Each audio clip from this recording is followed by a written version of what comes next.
Hi everyone, स्वागत है आप सभी का हमारे यूट्यूब चैनल आरएसएम क्लासेस में। आज हम समांतर श्रेणी में एक्सरसाइज 5 पॉइंट स्टार्ट करना जा रहे हैं, जिसका हमने बेसिक कंसेप्ट इससे अगली वीडियो में बता दिया है। अगर आपने वो वीडियो नहीं देखी है तो सबसे पहले आप उसको जाके ज़रूर देखें, ठीक है, तब जाके इस एक्सरसाइज को देखें।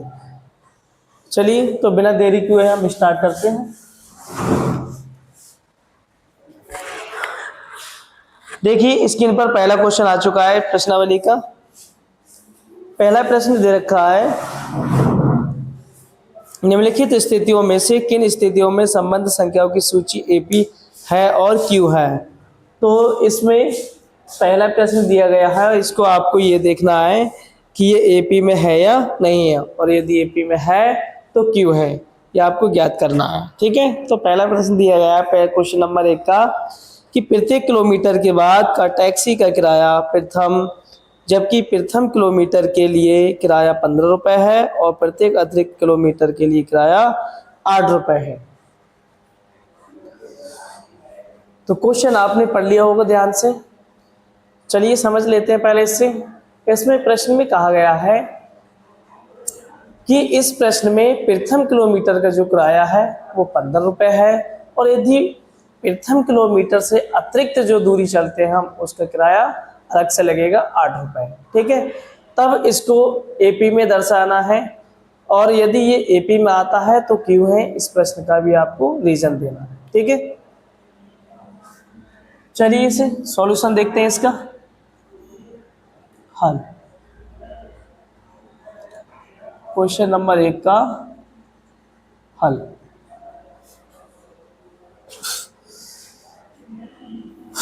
तो हमें दे रखा, हमें निकालना है सबसे पहले प्रथम किलोमीटर का किराया, और हमें प्रथम किलोमीटर का किराया दे रखा है 15 रुपये।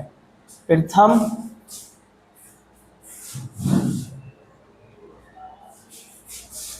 किलोमीटर का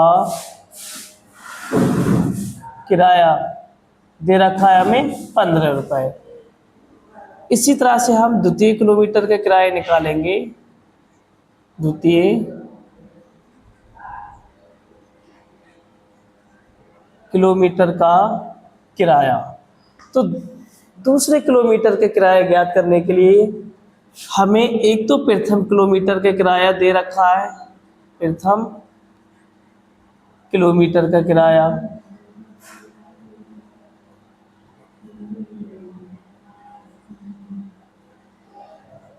और प्लस प्रथम किलोमीटर से जो अतिरिक्त दूरी चलेंगे उसका अतिरिक्त किराया पड़ेगा, अतिरिक्त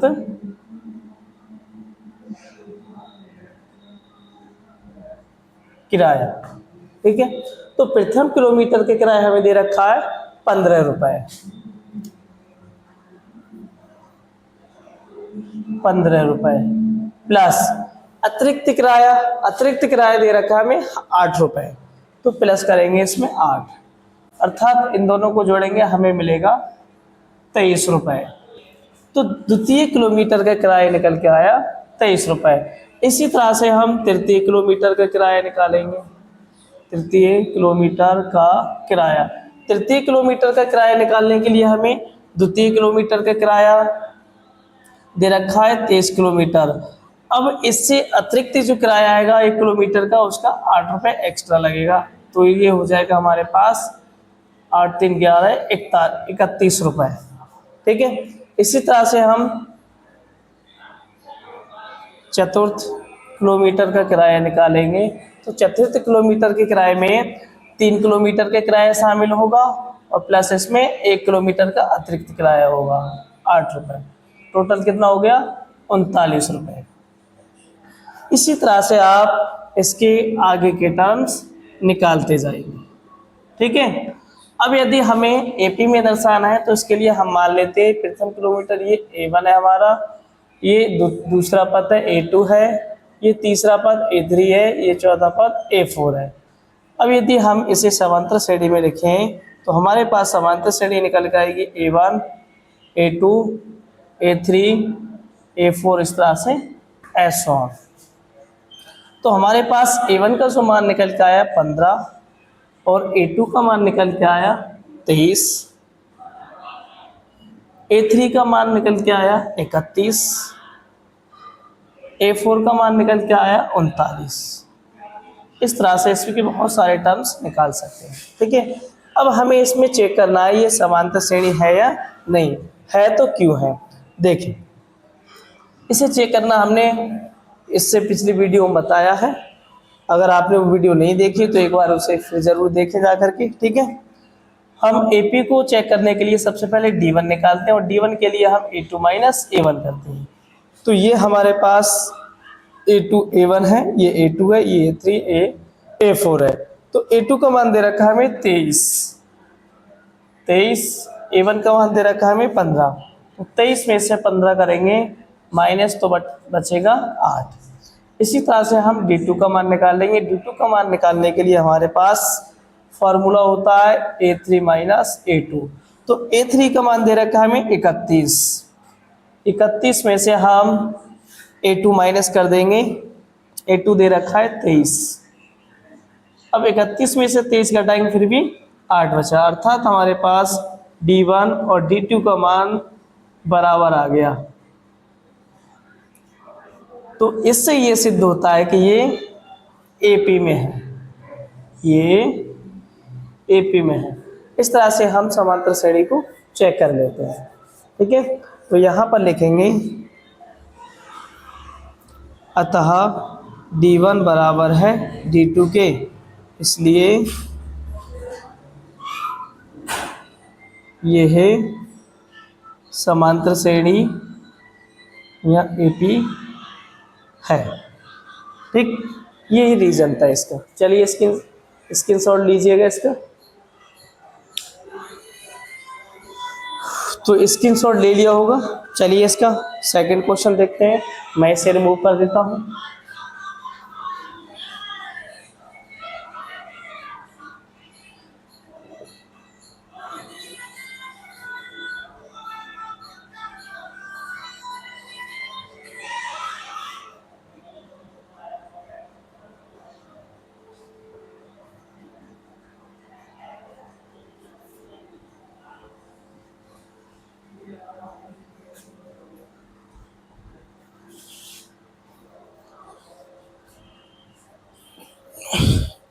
चलिए अब प्रश्न नंबर सेकंड देखते हैं। प्रश्न सेकंड दे रखा है हमारे पास, स्क्रीन पर देखिएगा आप लोग। किसी बेलन में उपस्थित हवा की मात्रा जबकि वायु निकालने वाला पंप प्रत्येक बार बेलन की शेष हवा का 1/4 भाग बाहर निकाल देता है। तो इसमें इसको भी आपको चेक करना है कि ये AP में है या नहीं। ठीक है, जबकि हमें प्रश्न दे रखा है कि किसी बेलन में उपस्थित हवा की मात्रा जबकि वायु निकालने वाला पंप प्रत्येक बार बेलन की शेष हवा का 1/4 भाग बाहर निकाल देता है। तो इस तरह से इसके जो टर्म्स निकल के आएंगे वो भी आपको चेक करना है ये समांतर श्रेणी है या नहीं है। चलिए हल देखते हैं इसका। तो प्रश्न आपने सही से पढ़ लिया होगा, हल देखते हैं इसका। अब पंप, हवा निकालने वाला जो पंप है वो पहली बार हवा को निकालता है। ठीक है, तो उसको हम मान लेंगे, हमें ज्ञात नहीं है, कहेंगे माना हवा का आयतन V, हवा का आयतन V मान लिया हमने। ठीक, अब इसमें से हवा निकालने वाला पंप प्रत्येक बार 1/4 भाग निकालता है। ठीक है, तब देखेंगे क्या आएगा।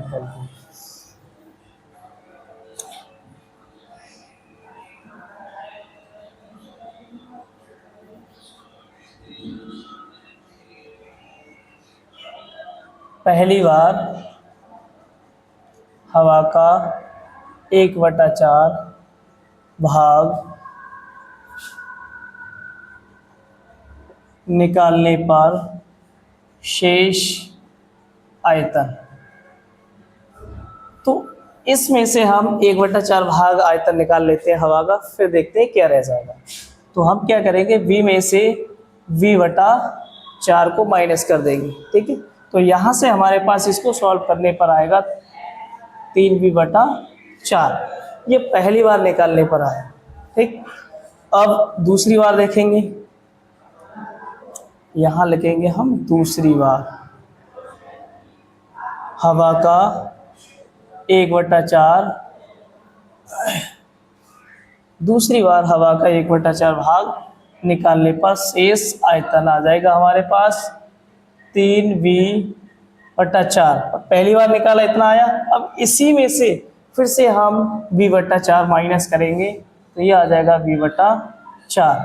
ठीक है, अब इसका हम 1/4 भाग और निकालेंगे तो 1/4 से इसमें गुणा करेंगे, कितना आ जाएगा ये 3v/4 माइनस का 3v/16। तो इसमें से इसके दोनों का एलसीएम लेंगे, कितना आ जाएगा 16 और यहाँ रह जाएगा ये 9v। तो दूसरी बार हवा का आयतन निकल के आया 9v/4।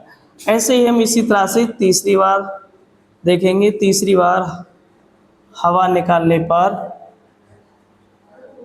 कितना शेष आयतन रह जाएगा।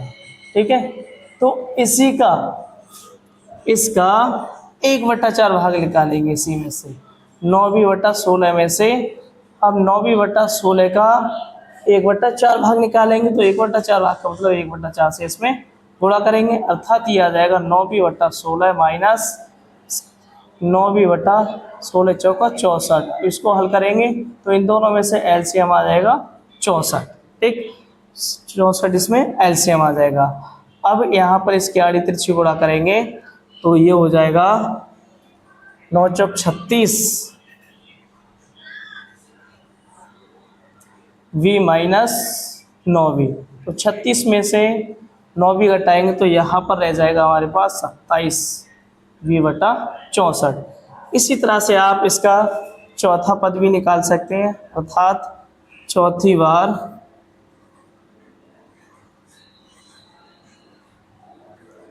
हवा का 1/4 हवा का 1/4 भाग निकालने पर,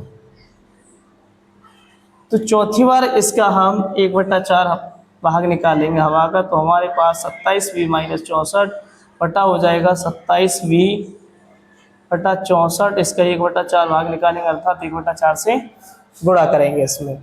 तो इन दोनों को हल करने पर हमें मिलेगा, इसका एलसीएम आ जाएगा 64, इसका एलसीएम आ जाएगा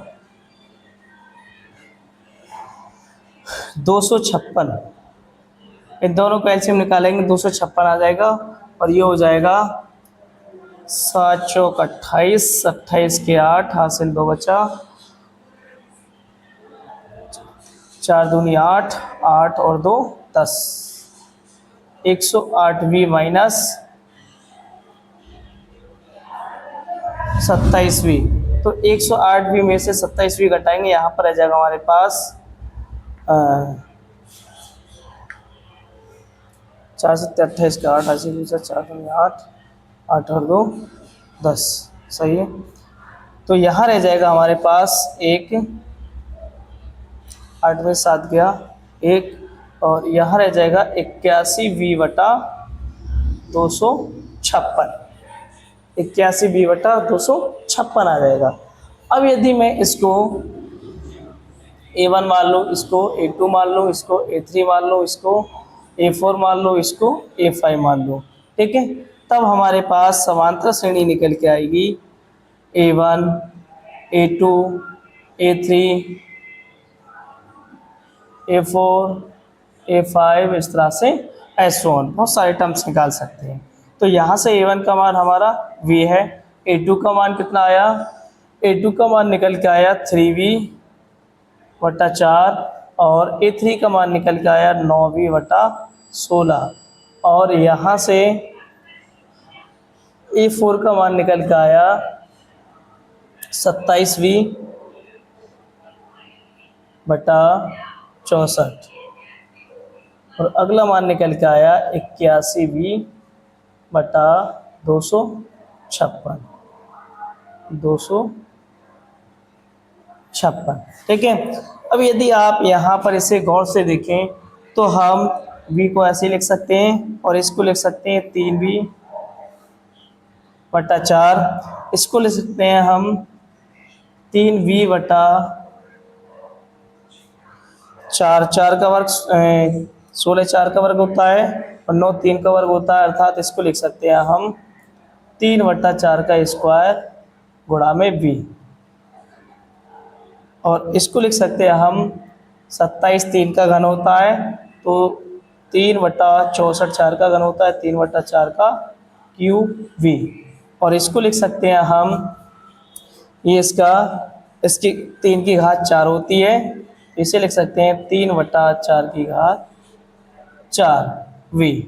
तो इस तरह से यहाँ से हमें पता चल रहा है ये एक पावर के रूप में बढ़ता जा रहा है। इसकी घात कुछ नहीं है तो हमेशा इसकी घात 1 होती है, इसकी घात 2, इसकी घात 3, इसकी घात 4।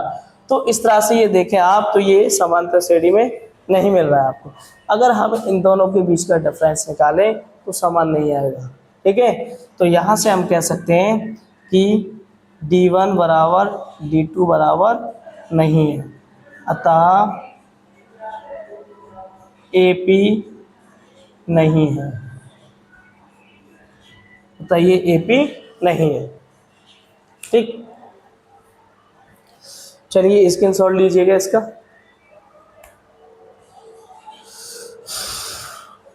तो स्क्रीनशॉट ले लिया होगा, मैं इसे रिमूव कर देता हूँ।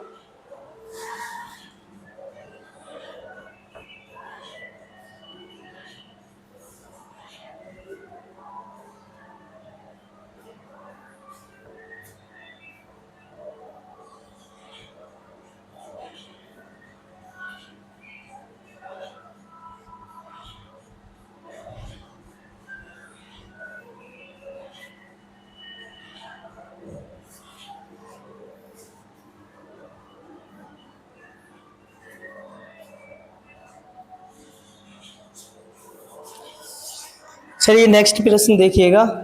नेक्स्ट प्रश्न दे रखा है क्वेश्चन नंबर 3, प्रत्येक मीटर की खुदाई के बाद एक कुआं खोदने में आई लागत, जबकि प्रथम मीटर खुदाई की लागत 150 रुपये है और बाद में प्रत्येक मीटर खुदाई की लागत 50 रुपये बढ़ जाती है।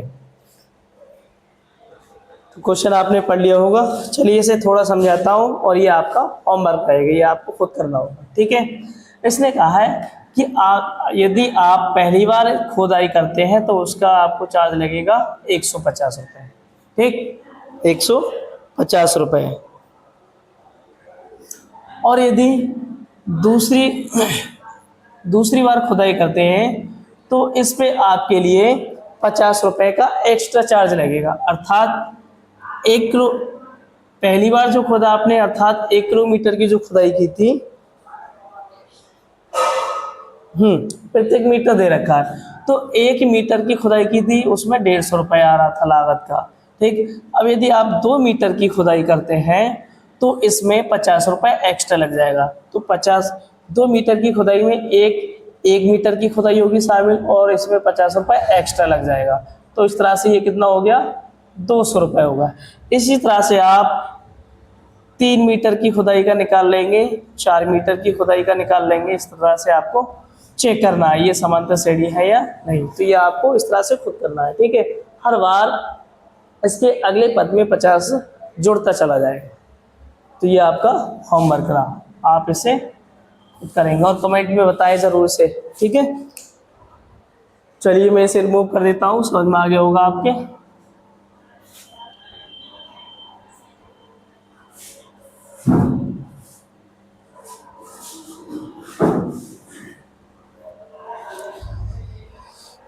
चलिए इसका चौथा प्रश्न दे रखा है। चौथा प्रश्न दिया है हमें, खाते में प्रत्येक वर्ष मिश्र धन जबकि 10,000 की राशि 8% वार्षिक की दर से चक्रवृद्धि ब्याज पर जमा की जाती है। तो प्रश्न आपने पढ़ लिया होगा, चलिए इसका सॉल्यूशन देखिएगा। हमें दिया गया है इसका मूलधन, क्या दिया गया है, मूलधन। मूलधन को हम P फॉर प्रिंसिपल कहते हैं, इसलिए P से शो करते हैं इसे। ठीक है, कितना दे रखा है, 10,000 और ये कितने ब्याज की दर है इसकी, R बराबर 8%। ठीक है। तब हमसे कहा गया इसके मिश्र धन क्या होगा प्रत्येक वर्ष का। तो सबसे पहले हम पहले वर्ष का मिश्र धन निकालते हैं। कहेंगे एक वर्ष का मिश्र धन, और मिश्र धन निकालने का सूत्र आप जानते हैं। मिश्र धन को हम अमाउंट कहते हैं, इसलिए ए से शो करेंगे। बराबर होता है पी प्लस आर बटा 100 की घात एन। इस सूत्र का प्रयोग करेंगे। ठीक है, सही सूत्र सही है। अरे रुको तो मिश्र धन निकालने का ये फॉर्मूला होता है। ठीक है, आप इसमें फॉर्मूला में फिट कर देंगे सर। तो पहले वर्ष का हम मिश्र धन निकालेंगे। पहले वर्ष का मिश्र धन निकल के आएगा, तो पी का मान दे रखा है हमें 10,000 लगाएंगे। फिर इसके बाद ब्रैकेट 1 प्लस आर का मान दे रखा है 8/100।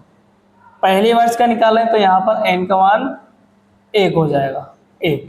ठीक है, अब इस तरह से हम 2 वर्ष का निकालेंगे, 2 वर्ष का मिश्र धन। तो कितना हो जाएगा 10,000 1 प्लस 8/100। चाहे तो आप इसे थोड़ा और सॉल्व भी कर सकते हैं। ये हो जाएगा 10,000 गुणा, इसका एलसीएम लेंगे तो ये हो जाएगा 100 और 8 108/100 की घात 1। ठीक है, इसको सॉल्व करने पे यहाँ पर n का 2 वर्ष के निकाल रहे हैं, तो इसका मतलब n बराबर कितना होगा, यहाँ 1 था, n बराबर 2 हो जाएगा। ठीक, तो यहाँ पर n का मान 2 आ जाएगा। ये हो जाएगा 10,000 गुणा, इसे सॉल्व करेंगे तो ये हो जाएगा 108/100 की घात 2।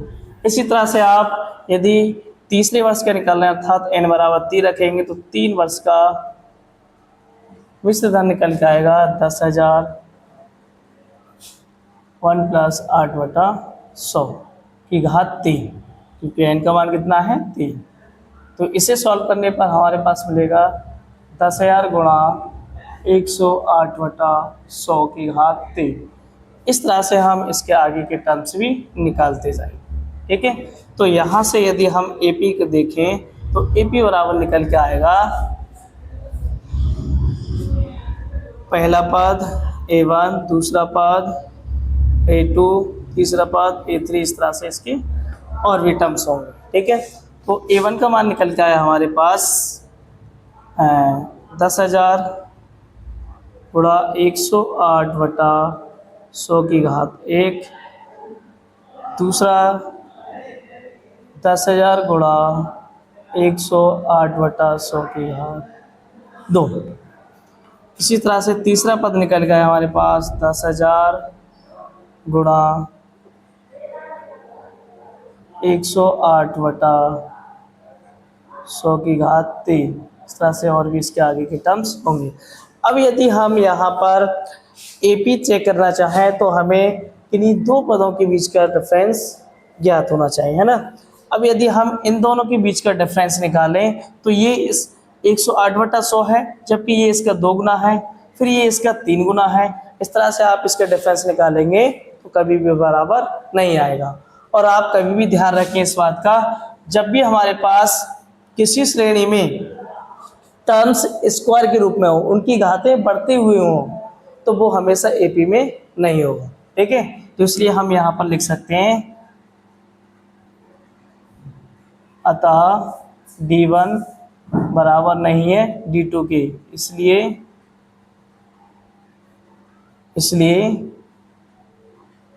AP में नहीं है। ठीक है, चलिए स्क्रीनशॉट लीजिएगा इसका।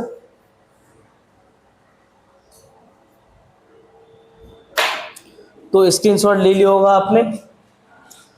आई होप आपको अच्छे से समझ में आज आ गया होगा। तो आज हमारी वीडियो को यही समाप्त करते हैं।